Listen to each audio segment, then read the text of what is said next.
오늘은 인간의 삶을 가장 깊고 섬세하게 꿰뚫어 본 사람, 윌리엄 셰익스피어의 이야기를 들려드리려 합니다.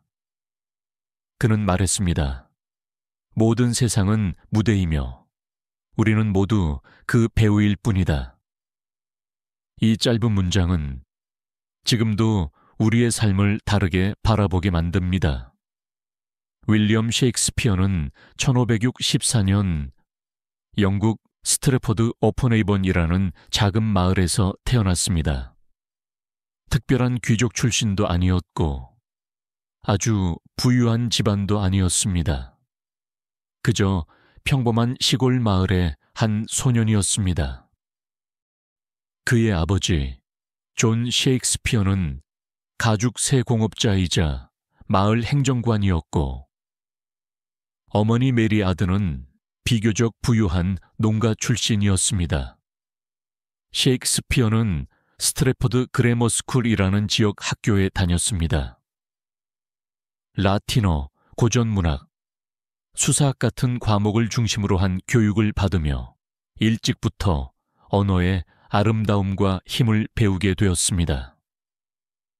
특히 고대 로마 작가 오비디우스의 변신 이야기를 깊이 읽으며 이야기가 인간의 감정과 세상을 어떻게 바꿀 수 있는지를 체득했습니다. 그러나 10대 중반, 가족의 경제적 사정이 나빠지면서 학교를 중퇴하게 됩니다.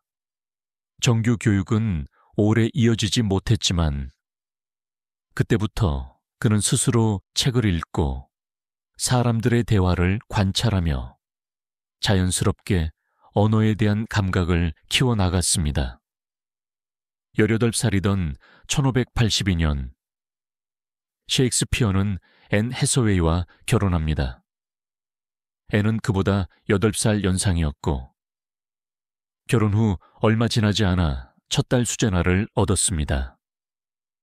이후 쌍둥이 햄넷과 주디스를 낳게 되지만 햄넷은 11살의 나이에 세상을 떠나는 비극을 겪게 됩니다. 청년 셰익스피어는 가족을 부양하기 위해 다양한 일을 해야 했습니다. 농업 보조일, 마을 자벽부, 학교 조교 등 어떤 기록도 정확히 남아있진 않지만 이 시기의 경험이 훗날 그의 작품 속 서민들의 삶을 세밀하게 그리는데 큰 바탕이 되었을 것이라 여겨집니다. 1585년 무렵부터 그는 런던으로 발걸음을 옮기게 됩니다. 당시 런던은 엘리자베스 여왕의 통치 아래 문화와 예술이 꽃피던 시기였고 연극 역시 대중문화의 중심에 있었습니다. 수많은 극단이 경쟁했고 공연장은 매일같이 관객들로 북적였습니다. 그 치열한 무대 위로 셰익스피어도 뛰어들게 됩니다. 처음에는 배우로서 경력을 시작합니다. 헨리 6세 같은 역사극의 단역으로 출연하며 무대에 서기도 했습니다. 하지만 그는 곧 깨닫습니다.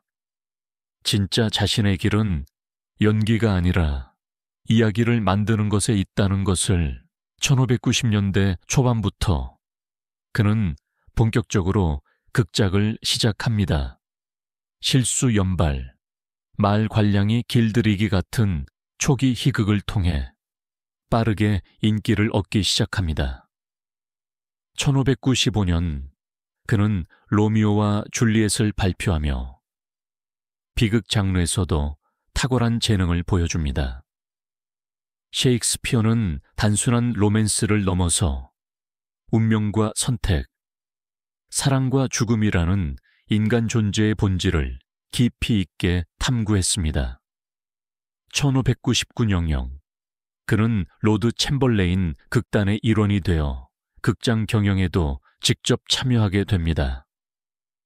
이 극단은 나중에 글로브 극장을 설립하게 되고 셰익스피어는 이 글로브 극장을 통해 자신의 작품을 직접 올리고 공연할 수 있게 됩니다. 그는 무대 위에서 관객들의 반응을 끊임없이 관찰했고 이야기의 구조와 대사의 울림을 세밀하게 다듬어 갔습니다. 이런 직접적인 경험은 셰익스피어가 시대를 초월하는 극작가가 되는데 큰 밑거름이 됩니다. 요약하자면 윌리엄 셰익스피어는 타고난 천재가 아니었습니다. 그는 조용한 시골 소년으로 태어나 극심한 현실의 벽을 넘고 피나는 노력과 관찰 끝에 자신만의 언어와 무대를 만들어낸 사람이었습니다. 그는 배우에서 극작가로 그리고 시대를 대표하는 목소리로 거듭나게 됩니다. 햄릿, 오셀로, 리오왕, 맥베스. 그가 쓴 작품들은 인간 존재의 빛과 그림자를 모두 담아냈습니다. 사랑과 배신, 야망과 절망, 용서와 복수까지 셰익스피어는 인간이 가질 수 있는 모든 감정을 무대 위에 올렸습니다. 그의 글은 단순히 드라마를 넘어 삶 그 자체였습니다. 그래서일까요? 400년이 지난 지금도 우리는 여전히 셰익스피어의 대사를 인용하고 그의 이야기 속에서 나 자신을 발견하게 됩니다. 셰익스피어는 특히 인생을 연극에 자주 비유했습니다. 세상은 무대이고 남자와 여자는 모두 배우일 뿐이다. 이 말 속에는 우리 모두가 주어진 역할을 연기하며 살아간다는 통찰이 담겨 있습니다. 우리는 때로 기쁨이라는 역할을 맡고 때로는 고통이라는 장면을 연기합니다. 사랑하는 장면도 있고 이별하는 장면도 있지요. 그리고 이 모든 장면을 묵묵히 이어가는 것이 바로 인생이라는 셰익스피어의 메시지였습니다. 나이가 들수록 우리는 알게 됩니다. 삶이란 항상 원하는 대로 흘러가지 않는다는 것을요.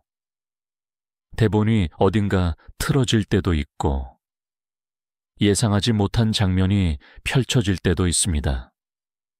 그럴 때마다 셰익스피어는 말하는 듯합니다. 그저 당신의 배역을 진심으로 연기하세요. 그게 바로 인생입니다. 셰익스피어의 작품을 살펴보면 특히 노년기의 지혜와 고요함을 다룬 대목이 많습니다. 리어 왕에서는 왕이 권력을 내려놓고 인간으로 돌아가는 과정을 통해 늙어간다는 것에 고독과 존엄을 섬세하게 그렸습니다. 또한 템페스트에서는 마법사 프로스페로가 모든 마법을 내려놓고 자연의 품으로 돌아가는 이야기를 통해 삶의 마지막 장을 어떻게 준비해야 하는지를 이야기합니다. 이처럼 셰익스피어는 화려함보다 고요를, 권력보다 인간을, 끝내는 받아들이는 삶을 우리에게 가르쳐 주었습니다. 그리고 그는 죽기 직전까지도 글을 썼습니다. 마지막까지 자신의 무대에서 배우로서 그리고 이야기꾼으로서 최선을 다한 셈입니다. 실제로 영국 통계청 자료에 따르면 65세 이상 인구의 약 70%가 자신의 삶을 한 편의 이야기로 느낀다고 답했습니다. 또한 삶의 마지막 장을 어떻게 쓰고 싶은가라는 질문에 대다수가 누군가에게 기억될 삶이라고 응답했습니다. 이것은 셰익스피어가 말한 것과 같습니다. 삶은 한 편의 무대이며 각자의 역할은 끝까지 진심으로 완성해야 한다는 것. 오늘 우리는 셰익스피어를 통해 다시 묻습니다. 지금 나는 어떤 배역을 연기하고 있을까요? 그리고 그 배역을 나는 얼마나 진심으로 살아가고 있을까요? 나이가 들어간다는 건 무대를 떠난다는 뜻이 아니라 더 깊은 장면을 연기할 준비를 한다는 뜻일지도 모릅니다. 여러분, 오늘도 자신의 무대 위에서 아름다운 장면을 만들어 가시길 진심으로 응원합니다. 오늘은 윌리엄 셰익스피어의 삶과 그가 남긴 깊은 메시지에 대해 이야기해 보았습니다. 영상이 도움이 되셨다면 영상의 좋아요를 부탁드립니다. 구독과 댓글도 해주시면 영상 제작에 큰 힘이 됩니다. 감사합니다.